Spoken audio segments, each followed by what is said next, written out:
सोहबतपुर से हमारे district reporter Anjum काकड़ की रिपोर्ट के मुताबिक अदबी तंजीम गुलजार अदब के चेयरमैन नसीबुल्लाह नसीब की रिहाइशगाह पर एक अहम इजलास मुनक्कद हुआ, जिसमें उन्होंने शोराए कराम से अपील की है कि अदबी प्रोग्रामों में भरपूर शिरकत करें।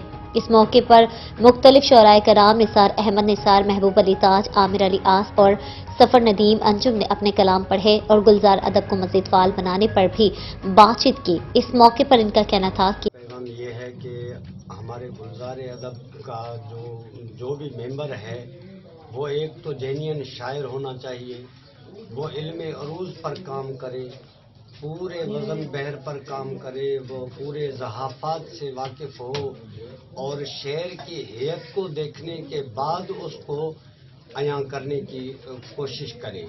मेरा गुलजार अदब के दोस्तों के लिए ये पैगाम है और अपने फ़न से, अपने इल्म से सच्चाई की ज़रूरत है, जो करने की हिदायत हम दे रहे हैं दोस्तों को। जिरगा करते रुसवा करते हैं जो मुफलिस ज़ादे इंसान, नीले पीले काले दस्तारों से बागी हूँ मैं बागी। पर चल रहा हूँ जिसकी मंजिल ही नहीं, आरज़ू है उसकी वो जो होना हासिल ही नहीं। फिरां जी मस्त मौसम में गुलाबन जो पतो ना है, असां खे वञे सहरा जे सिराबन जो पतो ना है। माए छॾियो आहे बुरनि जी नज़र खां बचाए छॾियो आहे, लॻे वाह कोसो कॾहिं कोन तोखे, ॾुखनि ऐं लुखनि खां लिकाए छॾियो आहे।